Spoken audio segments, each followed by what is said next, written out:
तो मेरा नाम अब्दुल नाफी है और आज हमने एक नई सीरीज स्टार्ट की है जिसमें हम बात करेंगे दिल्ली सल्तनत की हिस्ट्री के बारे में। दिल्ली सल्तनत दौर जो है वो एक बहुत ही इम्पोर्टेंट दौर है हमारी हिस्ट्री का। दिल्ली सल्तनत जो है वो पहला ऐसा मुस्लिम किंगडम था इंडियन सबकॉन्टिनेंट हिस्ट्री का जिसने यहाँ पर आकर रूल किया बाकायदे से। दिल्ली सल्तनत का जो स्टार्ट था वो जून 1206 AD में स्टार्ट हुआ था कुतुबुद्दीन ऐबक के हाथों से। उसका जो खात्मा हुआ था वो ज़हीरुद्दीन मोहम्मद बाबर ने किया था 1526 में। ज़हीरुद्दीन बाबर ने दिल्ली सल्तनत का खात्मा करके यहाँ पर मुग़ल एम्पायर की स्टार्ट की, जो दुनिया की one of the most powerful empire आगे जाकर बनी। तो दिल्ली सल्तनत में क्या हुआ था कि दिल्ली में 5 डिफरेंट फैमिलीज आकर किया। वैसे क्या होता है मोस्टली एम्पायर्स में कि एक फैमिली आती है रूल करती है और ख़त्म हो जाता है, पर यहाँ ऐसा नहीं था। यहाँ 5 डिफरेंट फैमिलीज आई, उन्होंने आकर रूल किया। पहली डायनेस्टी थी ममलूक डायनेस्टी, दूसरी थी खिलजी डायनेस्टी, तीसरी थी तुगलक, चौथी थी सैयद और 5वीं थी लोधी डायनेस्टी। इन 5 फैमिलीज ने आकर यहाँ पर रूल किया और आखिरकार का खात्मा हुआ और लोधी डायनेस्टी के खात्मे के साथ दिल्ली सल्तनत का खात्मा भी हो गया। तो जो दिल्ली सल्तनत की यहाँ दिल्ली सल्तनत के जो कॉमन लैंग्वेज बोली जाती थी वो थी टर्किक और पर्शियन। ये 2 मेन लैंग्वेज थी जो यहाँ पर लिटरेचर के हिसाब से, कोड पर्पसेस के और हर लिहाज से ये काम आती थी। उसके अलावा लोकल लैंग्वेज थी वो इम्पोर्टेंट नहीं थी। ये जो लैंग्वेज थी, ये जो इन्वेडर्स थे, ये बाहर से आए थे रूलर्स, ये यहाँ के लोकल नहीं थे, ये बाहर से आकर यहाँ पर आए थे तभी ये लैंग्वेज लेकर आए थे। इससे पहले ये यहाँ पर नहीं बोली जाती थी।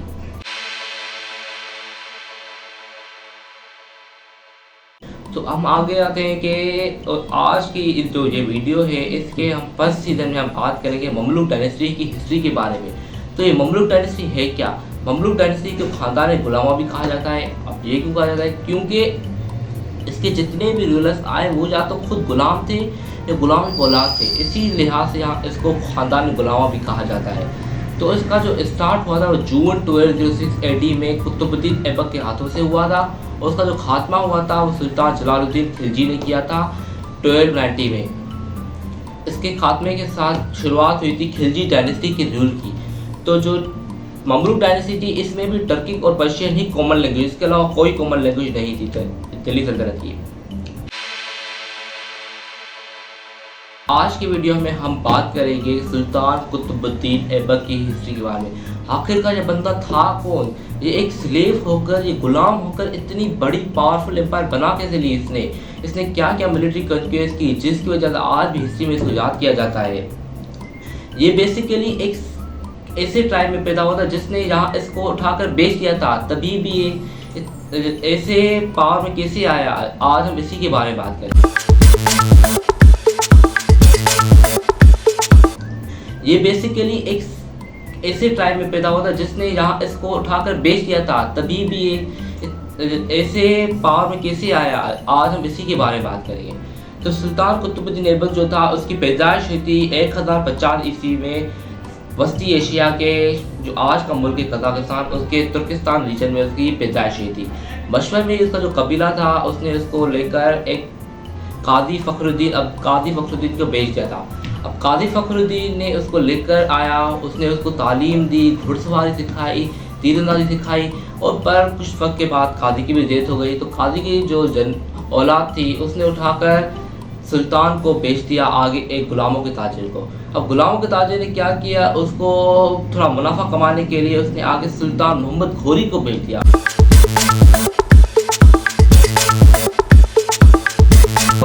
ये जो आज अफगानिस्तान आप देखते हैं, अफगानिस्तान यहाँ का एक रूलर था, यहाँ घोर सिटी थी, उसका ये रूलर 80 की निस्बत से उसका घोरी कहा जाता था, मोहम्मद घोरी।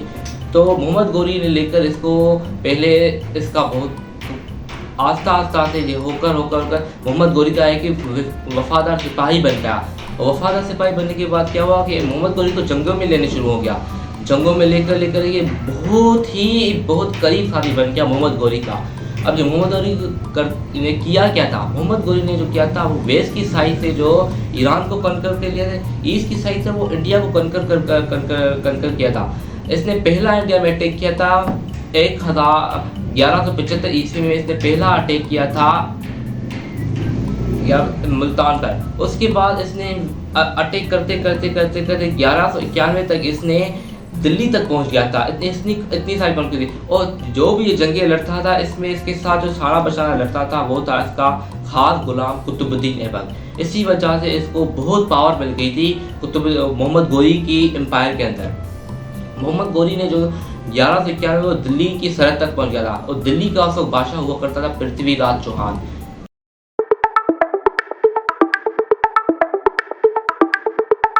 1191 में सुल्तान मोहम्मद गोरी ने आकर पृथ्वीराज चौहान को चैलेंज किया, जो कि इंडिया की one of the powerful empire थी। इसके पास एक बहुत बड़ी लार्ज आर्मी थी।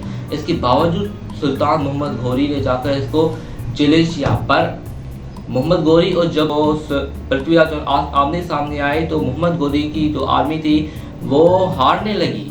अल्टीमेटली क्या हुआ कि पृथ्वीराज चौहान के एक सिपाही ने जाकर मोहम्मद गोरी को एक घायल कर दिया। अब जब वो घायल हो गया तो मोहम्मद गोरी की आर्मी को लगा कि मोहम्मद गोरी तो मर गया है। ये देखते देखते मोहम्मद गोरी की सारी आर्मी मैदान जंग छोड़कर भाग गई। इसी वजह से पृथ्वीराज चौहान जीत गया। पर मोहम्मद गोरी जो कुछ खास सिपाही थे जो उसके साथ होते थे, उन्होंने उसको बचाकर वहां से निकाल लिया। अब जब मोहम्मद गोरी को होश आया तो उसने देखा कि मेरे सिपाही तो भाग गए। उसने चुन चुन कर जो सिपाही भागा था उनको सजा, बहुत सख्त सजाएं थी। उसके बाद कसम खाई कि मैं पृथ्वीराज चौहान को हरा कर ही रहूंगा। फिर एक क्या हुआ कि एक साल के बाद ही 1192 में तराइन की दूसरी जंग लगी, जिसमें इसने पृथ्वीराज चौहान का फिर से चैलेंज किया। पृथ्वीराज चौहान जो पहले जीत चुका था वो बहुत ही घमंड से साथ मोहम्मद गोरी का जो चैलेंज था उसने एक्सेप्ट कर लिया। अब जब उसने एक्सेप्ट कर लिया तो मोहम्मद गोरी ने क्या किया कि जैसे ही जंग स्टार्ट हुई तो उसने अपनी आर्मी को छोटे छोटे ग्रुप में डिवाइड कर लिया और साइमल्टेनियसली उसने अटैक करना शुरू कर दिया पृथ्वीराज चौहान की आर्मी। पृथ्वीराज चौहान की आर्मी जिसने जंग के एक दिन पहले सारी रात जश्न किया। क्यों? क्योंकि उन्हें पूरा यकीन था कि वो जंग जीतेंगे, क्योंकि उन्होंने एक साल पहले भी जंग जीती थी। तो इसी वजह से उन्होंने पूरा जश्न कर लिया और सारी रात आराम नहीं किया। जबकि मोहम्मद गोरी की आर्मी ने पूरी रात आराम किया और पूरी रात ट्रेनिंग की कि कैसे हम जीतेंगे। जब वार स्टार्ट हुई तो उन्होंने अटैक करना शुरू कर दिया और ये डर गए, क्या हो गया। हमने तो सोचा था कि ये इनका मोरल बिल्कुल डाउन होगा, इनका मोरल कैसे आएगा। पर अल्टीमेटली क्या हुआ कि पृथ्वीराज चौहान की आर्मी हार गई, मोहम्मद गोरी जीत गया। मोहम्मद गोरी के जीतने के बाद ही उसने दिल्ली में अपनी हुकूमत कायम कर ली। ये पहली टाइम था कि कोई मुस्लिम रूलर जो था दिल्ली में अपनी हुकूमत कायम कर रहा है। उसके बाद क्या हुआ कि पृथ्वीराज चौहान ने अपने जो इंडिया में जो टेरिटरीज कंकर कर ली थी उसका सारा कंट्रोल कुतुबुद्दीन ऐबक को देकर वापस घोर चला गया।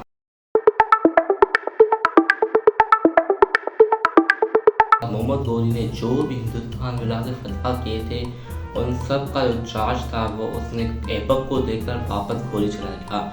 उसके बाद जो है मोहम्मद गोरी वो वेस्ट की साइड से, ईरान की साइड से एरिया कनकर करता जा रहा था, जबकि इंडिया में जो उसकी टेरिटरीज कनकर कर रहा था वो था ऐबक।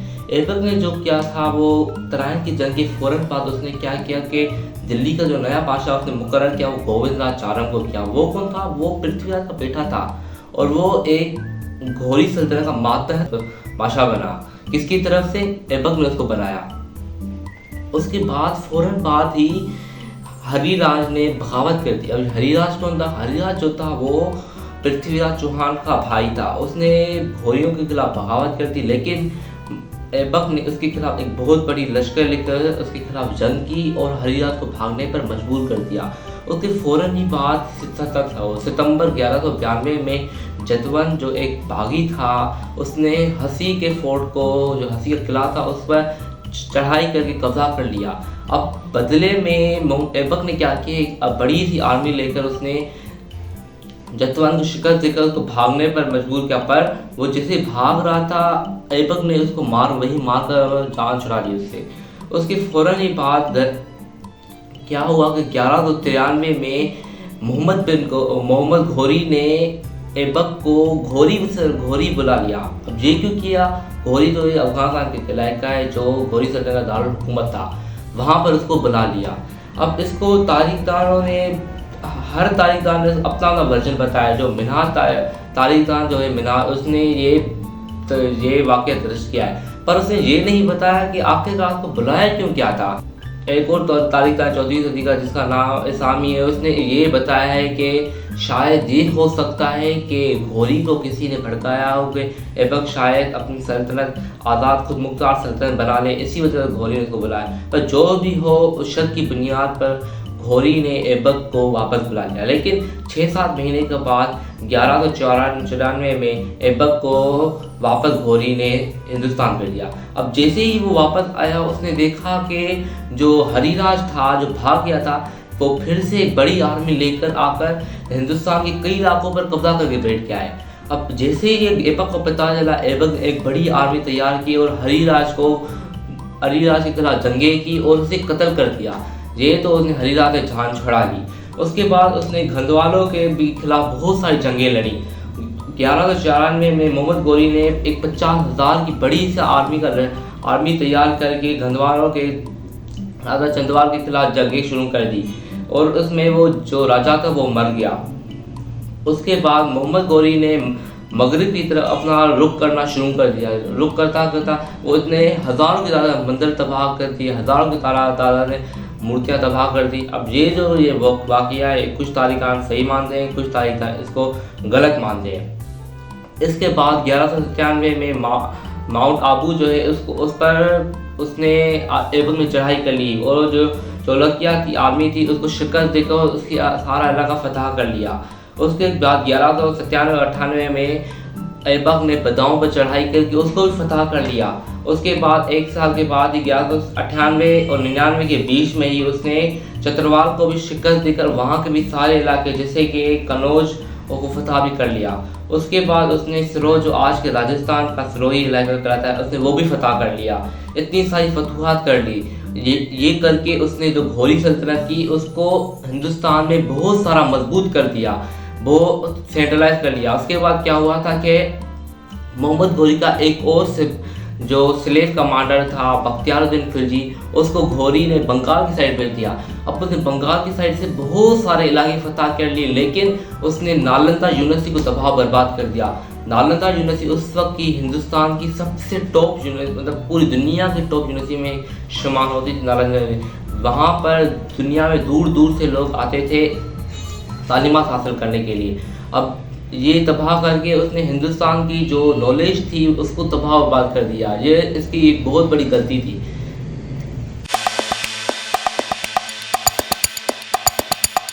अब क्या हुआ कि 1206 में जो खोखर उन्होंने मोहम्मद गोरी के खिलाफ बगावत कर दी।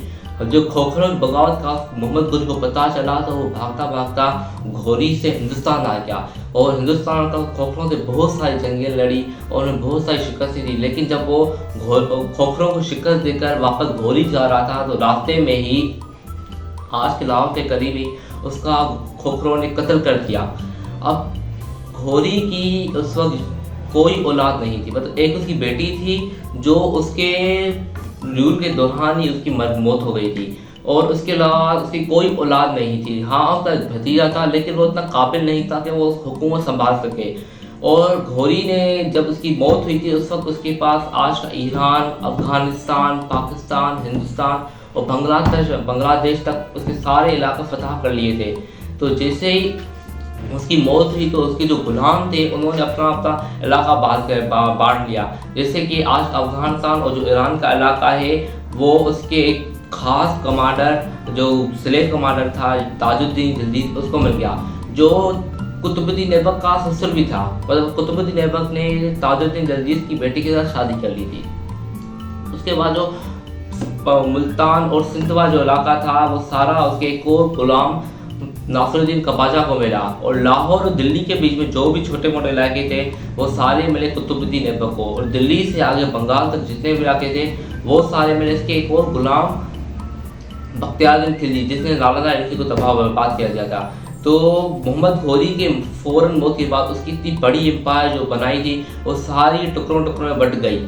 उसके बाद जो उसका भतीजा था वो ईरान के करीब एक छोटे से इलाके का बादशाह बना, लेकिन 9 साल तक ही बादशाह बना। फिर उसके खिलाफ बगावत हो गई और उसका भी कत्ल हो गया। और ऐबक ने जैसे उसको 1206 में हुकूमत मिली दिल्ली और लाहौर के बीच में, उसने क्या कर के लिया कि लाहौर को अपना मरकज़ बना लिया, क्योंकि जो भी वो मुहिमात कर रहा था ऐबक के दौरान 1192 से लेकर 1206 तक, वो सारी वो लाहौर में बैठकर कर रहा था। जब वो लाहौर में बैठकर कर रहा तो लाहौर के लोग जो थे वो उसके बहुत करीब आ गए थे, जिसकी वजह से उसने लाहौर को ही अपना मरकज़ चुना। लेकिन हुकूमत मिलने के बाद ऐबक ने कोई खातर का वही बड़ी मुहिम नहीं चलाई। क्यों? क्योंकि वो अपना जो इलाके इसको मिले थे वो उसको ही मजबूत करना चाहता था। इसी वजह से वो सेंट्रलाइज करने में, वहाँ पर एडमिनिस्ट्रेटिव रिफॉर्म्स करने में, और जो रिफॉर्म्स चाहिए एम्पायर को मजबूत करने वो करने में उसको जुट गया। लेकिन उसको जो रिफॉर्म करने के दौरान ही उसको जो चैलेंज मिला वो उसके ससुर जो ताजुद्दीन यज़ीद से उसके खिलाफ मिला, उससे मिला। ताजुद्दीन यज़ीद ने ऐबक से बहुत सारी जंगें लड़ी है 1206 से लेकर 1210 ऐबक की मौत तक। मतलब ताजुद्दीन यज़ीद और ऐबक की जंगें चलती रहती थी। कभी ऐबक जो गजनी फतह कर लेता था, कभी ताजुद्दीन यज़ीद लाहौर फतह कर लेता था। जंगें चलती रहती थी। लेकिन बख्तियारुद्दीन खिलजी और नासिरुद्दीन ख़वाजा ये तक नहीं करते थे ऐबक को, ये उनको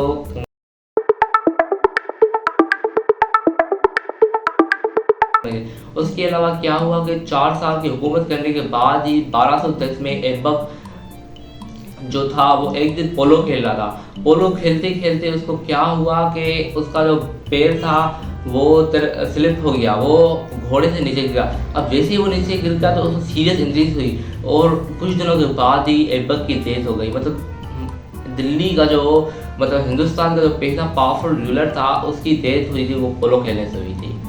और उसको जो दफन कर दिया गया वो अनारकली बाजार लाहौर जो आज पाकिस्तान में आता है, वहीं पर उसका मकबरा है, वहीं उसको दफन कर दिया गया था।